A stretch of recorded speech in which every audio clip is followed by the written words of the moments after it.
Rajasthan news में स्वागत है आपका और दिन भर की तमाम खबरों के साथ हाजिर हूं मैं राशि। चलिए शुरुआत करेंगे बुलेटिन की। अब तक की कुछ सिद्धार्थनगर, संत कबीरनगर, बस्ती, गोरखपुर समेत लगभग 15 जनपद वर्तमान में इससे प्रभावित है और आज मैं प्रातःकाल से ही अयोध्या, गोंडा, बलरामपुर, श्रावस्ती, बहराइच इन सभी का दौरा कर रहा हूं। कल जल शक्ति मंत्री को ही मैंने इन क्षेत्रों का दौरा करने के लिए भेजा था। बाढ़ राहत कार्य युद्ध स्तर पर आगे बढ़ सके, यही सब निरीक्षण परीक्षण करने के लिए मैं आया हूं। सभी जनप्रतिनिधि इन क्षेत्रों में काम कर रहे हैं। पहले से स्पष्ट निर्देश दिए गए हैं कि कहीं जनहानि होती है तो जनहानि पर तत्काल संबंधित प्रभावित परिवार को 4 लाख रुपए की सहायता, बाढ़ अथवा किसी आपदा में अंग भंग होने पर भी अनुमन्य सहायता तत्काल उन्हें उपलब्ध करवाने, जिनके आवास पूरी तरह नदी में विलीन हो गए हैं, बाढ़ की चपेट में आ गए हैं, उन्हें मुख्यमंत्री आवास योजना में एक आवास उपलब्ध करवाने, जिनके आवास आंशिक क्षतिग्रस्त हुए हैं उन्हें भी आर्थिक सहायता उपलब्ध करवाने के निर्देश दिए गए हैं। हम लोगों ने पहले ही हर जनपद को निर्देश जारी किए हैं कि जहां पे सूखा से, बाढ़ से फसल को नुकसान हुआ है उसका आकलन करके अविलंब अपनी रिपोर्ट दें, जिससे आर्थिक सहायता सभी पीड़ित परिवारों को उपलब्ध करवाई जा सके। इस बार सूखा से भी और बाढ़ से भी भारी पैमाने पर अन्नदाता किसानों को नुकसान हुआ है और सरकार उनके साथ में पीड़ा के समय में है।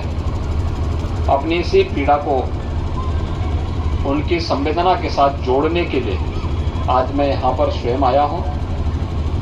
राहत कार्य को तेज करने के लिए प्रशासन को निर्देश दिए जा रहे हैं। सभी जनप्रतिनिधि भी राहत और बचाव कार्य के साथ पहली प्राथमिकता रखें कि हर परिवार तक सूखा राहत भी उपलब्ध हो जाए, जिसमें आटा है, चावल है, दाल, तेल, नमक, मिर्च मसाले, कंबल, प्लास्टिक या फिर आलू है, लाई चना है, ये सभी चीज उपलब्ध करवाने के निर्देश दिए गए हैं, जिससे कहीं भी कोई ऐसी स्थिति न हो। पशुओं के लिए चारा के साथ ही इस समय सांप के काटने और कुत्तों के काटने या जंगली जानवरों के भी हमले की शिकायतें आती हैं। हर स्वास्थ्य केंद्र में एंटी स्नेक वेनम और एंटी रेबीज के इंजेक्शन उपलब्ध करवाने के भी निर्देश दिए गए हैं और हर जरूरतमंद को ये सहायता वहां उपलब्ध हो सके, इसके बारे में युद्ध स्तर पर कार्रवाई चल रही है। हमें पूरा विश्वास है कि समयबद्ध ढंग से इस कार्यक्रम को आगे बढ़ा करके असमय आई इस बाढ़ से हम प्रदेशवासियों को और सभी पीड़ित परिवारों को राहत दिला पाएंगे। मैं उन्हें सबको आश्वस्त करता हूं।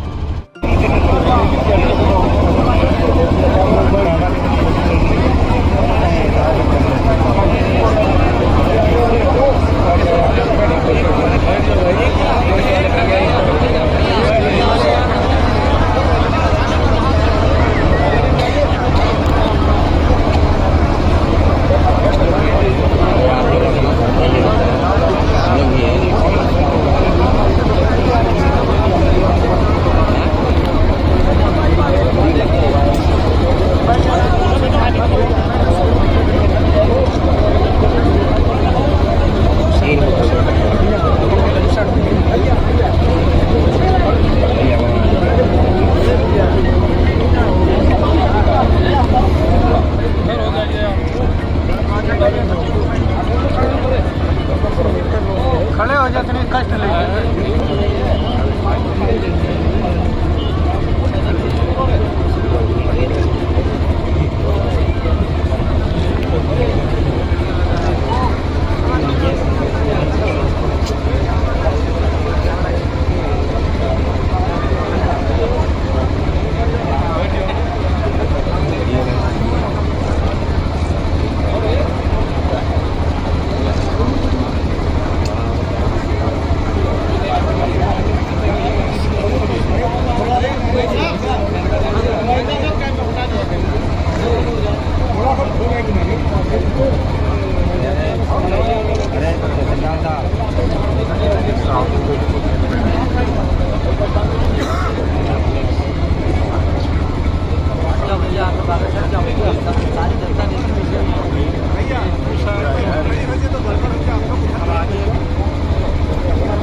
1500 से अधिक गांव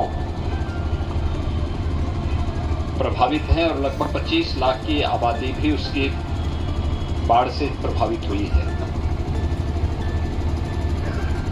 बाढ़ क्षेत्रों में बचाव और राहत कार्य के लिए एनडीआरएफ, एसडीआरएफ, पीएसी की फ्लड यूनिट और सिविल पुलिस के साथ ही प्रशासन के अधिकारियों को भी लगाया गया है। प्रशासन के साथ साथ मंत्री समूह को भी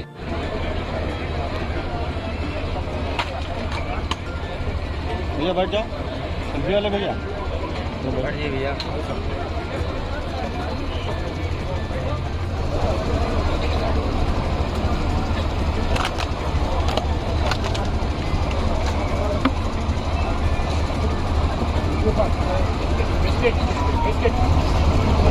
बहुत पहली बार अक्टूबर महीने में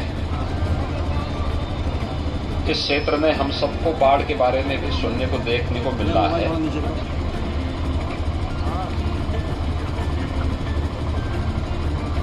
पिछले 10 दिनों से उत्तर प्रदेश के अंदर इस सीजन की मूसलाधार बारिश हुई है। अतिवृष्टि के कारण पीड़ित परिवार है क्या? सब इधर है, खोलना भैया। पीड़ितों को